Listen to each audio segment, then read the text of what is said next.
Hi everyone, it's Mr. Drake. This video will cover the early years of Reconstruction from 1865 when the war ended up until roughly 1870 or so. It's going to focus primarily on the political fights that were happening during that time, although it will have a little bit of information about social conditions of freed slaves and stuff as well. So first, some of the questions that the country had to answer when the war ended in the spring of 1865. One is, how is Reconstruction going to work? How is the South going to be rebuilt? Because the South was more or less laid waste by the end of the Civil War. It's where most of the fighting took place, obviously. A lot of the major cities of the South, like Atlanta and Richmond, had been leveled. The fields had been left fallow because people who could cultivate them were all fighting for the Confederacy during the Civil War. What little infrastructure the South had largely had been destroyed. Railroads in particularly bad shape. Socially, like I said a second ago, what was the condition of the African Americans in the South going to be? What rights would they have? How would those rights be protected, etc.? How would the South be brought back into the Union? What was going to be the process for readmitting Confederate states? And maybe most importantly, or most crucially, who was going to control that process? Would Southern states have a say in how that worked? Would the president do this by executive order, by fiat basically? Or was it Congress's role to see how states were going to be readmitted? So there were a lot of questions that were left unanswered as the war ended, and no one had really good clean-cut answers on how the nation was going to be reassembled at this time. So we'll start with some social ramifications when it comes to former slaves. Freed slaves are called freedmen. The 13th Amendment was passed in December 1865, which stated that slavery or involuntary servitude, unless it was as punishment for a crime, was banned in the United States. It was passed by Congress before the Civil War actually ended in the winter of 1865, and it was officially ratified by enough states to become part of the Constitution the following fall, early December 1865. That is the first of three amendments that becomes known as the Reconstruction Amendments, meant to guarantee rights for former slaves and African Americans throughout the country. Talk more about some of those in a minute. The Freedmen's Bureau was established by the government after the war. It was kind of an offshoot of the military. It officially operated from 1865 at the end of the war until 1872, and it was meant to provide assistance to these former slaves that essentially had been made refugees by the end of the war and by the emancipation of the slaves. So it was meant to provide food and clothing and medicine and shelter and some rudimentary job training in some cases, things like that. Some of the more radical proposals of the Freedmen's Bureau involved redistribution of land. This didn't happen on a wide scale. It happened in some places. There's some isolated incidents of it, but rarely did former slaves receive any land that had been confiscated by the United States Army, even though that was a goal or a mission that many radical Republicans in the North wanted to see happen. It just in practice did not happen much. And you begin to see the roots of Southern bitterness and resistance to Reconstruction as people, whites from the North, begin coming south to assist with Reconstruction. These people were often called carpetbaggers because of the common suitcases or luggage of the time looked like basically carpet, sacks, essentially. And a lot of these people meant well. They came south to, teach or to provide humanitarian aid. There were some Northerners who came south as business speculators trying to make a quick buck, taking advantage of people and all of that. And those folks, the latter, kind of gave Northerners coming south a bad name. As you can see that cartoon there that sort of, portrays this, carpetbagger as sort of this, shady businessman or whatever, right? Kind of a huckster. And you begin to see, these folks, these white folks, Northerners or Southerners, who would assist former slaves being targets of violence and intimidation from white Southerners. So that's right off the bat going to start hampering Reconstruction a bit. So the political fight that was going on during this time, in 1865, Congress was sworn in and then didn't really meet until in like December of 1865. And so while Congress was not in session during the summer, Andrew Johnson, who'd become president when Lincoln was assassinated in April of 1865, began recognizing former Confederate states and pardoning wealthy aristocratic Southerners who had essentially led the rebellion that was the root of the Civil War. And Johnson did this. His justification was that if the Southern states were readmitted relatively on good terms and quickly, that they would accept defeat and move on. And what ends up happening instead is basically the opposite, that white Southerners, wealthy white Southerners, are emboldened. They feel like they have a permission structure once they are so easily readmitted without really facing any kind of punishment. And so these Southern states, as they are coming back into the Union, began electing Confederate leaders to high offices. One example is the guy in the picture there, Alexander Stephens, who was the vice president of the Confederate States of America. He is elected to the U.S. Senate from Georgia right after the Civil War, basically.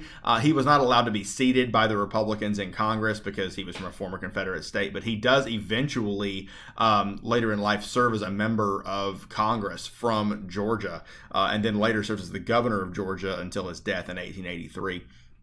And he's the most prominent example, but there were many former Confederate leaders who kind of got put back into positions of power once the Civil War was over. You also begin seeing Southern states putting social orders in place that weren't slavery, but weren't a lot less restrictive in terms of what it allowed African Americans to do. You begin seeing black codes instituted. Basically, were the same thing as slave codes, just substitute the word black for slave.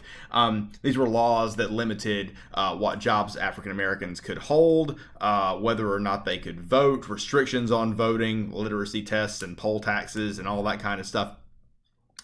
Just trying to essentially keep African Americans, quote unquote, in their place, right?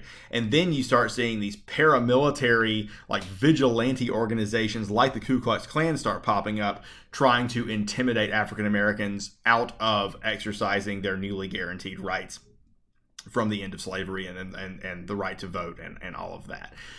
So we'll talk more about that in the next video, which talks in much more detail about Southern resistance to Reconstruction and how Reconstruction begins to fall apart. But that starts happening almost immediately after the Civil War comes to a close. So Congress fights back after Andrew Johnson tries to readmit the former Confederate states, almost as if nothing had happened. The big law that was passed is the Civil Rights Act of 1866. It was spearheaded by the guy on top there, which is Thaddeus Stevens, who was a member of Congress from Pennsylvania, one of the leaders of the Radical Republicans and a prominent abolitionist before the Civil War. The Civil Rights Act of 1866 said that all former slaves would be guaranteed the right of citizenship, along with any free blacks whose citizenship may have been ambiguous or in question. It sought to eliminate black codes, all of that. Andrew Johnson vetoed the Civil Rights Act of 1866. He said that he thought it was discriminatory against whites. He thought it was unfair to give blacks the right to vote when there were still white Southerners who didn't have the right to vote because their states had not been readmitted to the Union. Often considered the biggest blunder in the history of presidential politics. And for the first time in American history on a significant bill, Congress overrides a president's veto with a 2/3 vote, overwhelmingly, because there aren't a lot of Democrats in Congress at this point because most of the southern states had not been readmitted. Johnson's veto was overridden and the Civil Rights Act of 1866 becomes law. 2 years later, Congress passes and the states ratify the 14th Amendment, which is essentially the same stuff that's in the Civil Rights Act of 1866. The difference is you can only repeal a constitutional amendment with another constitutional amendment. It's much easier or much more possible to repeal a law. So the 14th Amendment essentially makes the Civil Rights Act of 1866 essentially permanent. Okay. The wording says that the amendment guarantees all citizens in the country equal protection under the law. It says that anyone born in the United States is a citizen of the United States, and that the government cannot deprive the citizens of life, liberty, or property without due process of law. Other than the Bill of Rights, the 14th Amendment is probably the most important part of the Constitution, because it guarantees all people born in the United States, regardless of race, the right of citizenship.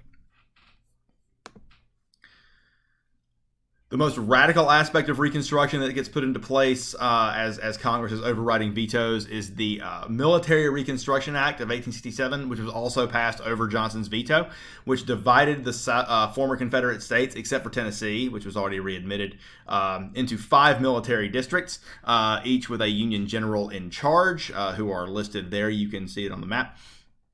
And essentially, the military was responsible for guaranteeing that African American rights were protected, that they were allowed the right to vote and stuff like that, and required that in order to be readmitted to the Union, that states had to ratify the 14th Amendment, which again guaranteed citizenship rights to all people regardless of race. This also made the 15th Amendment easier to pass. The 15th Amendment was the one that guaranteed voting rights for all men regardless of race. After a year or two, military enforcement in the South begins to weaken as funding drops and soldiers are sort of withdrawn from the South, which leads to more discrimination, more prevention of voting rights being exercised, and things like that again we'll be going over in a future video. Finally, the last big action taken by radical Republicans to try to wrest control of Reconstruction away from the executive branch was to impeach Andrew Johnson in an attempt to remove him from office. They passed a law in 1867 called the Tenure of Office Act, which basically said if a person had to get Senate approval to be confirmed for their job, that Senate also had to confirm they're being fired. So like Secretary of State, for instance, the Senate has to vote to confirm Secretary of State. The idea was that, if the president wanted to fire the Secretary of State, he had to get Senate approval for that, right?